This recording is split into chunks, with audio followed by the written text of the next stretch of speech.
Sejarah berdiri dan sumber sejarahnya.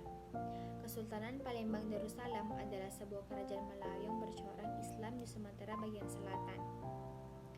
Sejarah berdirinya tidak terlepas dari kemelut politik pada Kesultanan Demak.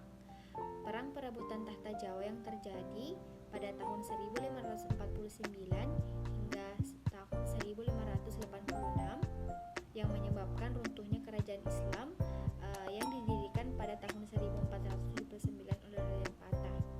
Pada tahun 1586, Palembang sebagai salah satunya wilayah yang masih setia jadi tempat pelarian para bangsawan Kesultanan Demak. Terdapat 15 keluarga para pembesar Demak, salah satunya adalah Ki Gede Sedo, Ing Lautan, yang kemudian mendirikan kerajaan di Palembang pada sekitar pertengahan abad ke-16. Selanjutnya yaitu sumber sejarahnya. Berdasarkan pendapat Said Naguib Al-Atas, kedua tempat di tepi Selat Malaka pada permulaan abad ke-7 Hijriah yang menjadi tempat singgah para musafir yang beragama Islam dan diterima dengan baik oleh penguasa setempat yang belum beragama Islam ialah Palembang dan Kedah. Dengan demikian, jika kita mengikuti pendapat tadi, maka pada permulaan Hijriah atau abad ke-7 Masehi, Palembang sudah ada masyarakat Islam yang oleh penguasa setempat telah diterima dengan baik dan dapat menjalankan ibadah menurut agama Islam. Pemerintahan Kesultanan Palembang. Politik adalah negeri yang dijalankan di Kesultanan selama kurang lebih 50 tahun, membuktikan telah berhasil menciptakan organisasi pemerintah yang cukup stabil. Hubungan negara-negara tetangga umumnya terpelihara dengan baik. Hanya ada satu kali perang dengan Banteng sewaktu Prakesultanan dalam tahun 1556 yang berlatar belakang pertikaian ekonomi untuk memperebutkan pangkalan perdagangan di Selat Malaka. Kesultanan Palembang Darussalam menghadapi pihak imperialisme dan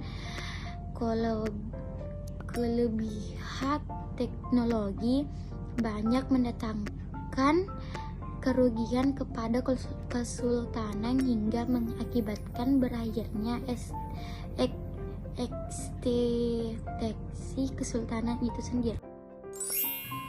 3. Kehidupan ekonomi Kesultanan Palembang. Kesultanan Palembang berdiri pada pertengahan abad ke-17, tepatnya di bawah kepemimpinan Sultan Abdul Rahman Khalifatul Mukminin Sayyidul Imam. Sebelumnya berbentuk kerajaan yang berada di bawah pengaruh Kerajaan Mataram. Dengan posisi yang sangat strategis serta ditopang pemerintahan yang stabil, Palembang juga banyak menghasilkan komoditi yang sangat dibutuhkan baik oleh pasar domestik maupun internasional. Palembang pada umumnya berdasarkan pada pertanian, perkebunan, perikanan, pengumpulan hasil hutan, dan tambang. Kesultanan ini banyak menghasilkan komoditi yang sangat laku di pasaran dunia, yaitu lada dan timah. Kondisi menguntungkan ini, penghasilan lada dan timah, membawa Palembang menjadi incaran Belanda dan Inggris. Kehidupan kebudayaan peninggalan Kerajaan Palembang, yaitu pada masa perkembangan Kesultanan Palembang, kondisi sosial budaya masyarakat Palembang dipengaruhi dua kebudayaan yang besar, yaitu Melayu dan Jawa. Budaya Jawa dikenal oleh masyarakat Palembang sejak dibangunnya Keraton Jawa, yaitu dikenal dengan nama Keraton Puto Gawang.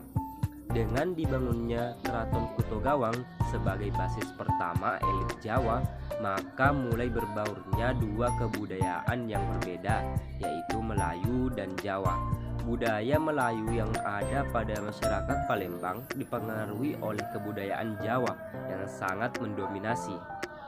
Pengaruh Melayu dan Jawa terhadap masyarakat Palembang dapat kita lihat dari segi bahasa yang digunakan masyarakat keraton. Bahasa yang digunakan masyarakat keraton menggunakan dialek Palembang yang diadaptasi dari kosakata bahasa Jawa.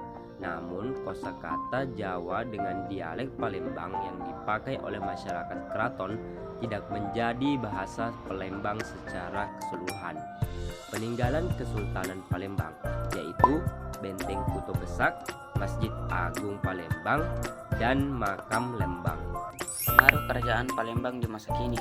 Menurut para sejarawan Islam, Sumatera merupakan tempat yang menjadi awal mula masuknya Islam di Nusantara. Kemudian masuknya agama Islam ke tanah air pada sekitar abad ke-6. Tidak lepas dari pengaruh Syekh Qadir Jailani yang menyiarkan Islam saat itu. Pada periode pertama menyebarkan syiar agama Islam, beliau telah membawa banyak perubahan dan perkembangan di masyarakat Nusantara. Budaya sosial, pemerintahan, dan politik juga tersentuh dengan nilai-nilai Islam yang diajarkan. Secara umum, perubahan besar itu terlihat jelas dari berdirinya berbagai kerajaan-kerajaan yang bercorak Islam di Nusantara, termasuk di wilayah Sumatera. Faktor penyebab keruntuhan kerajaan Palembang yaitu faktor eksternalnya yaitu konflik antara Sultan Mahmud Badarudin dengan Sultan Ahmad Najamuddin. Faktor eksternalnya karena perebutan timah di Pulau Bangka oleh Belanda dan Inggris.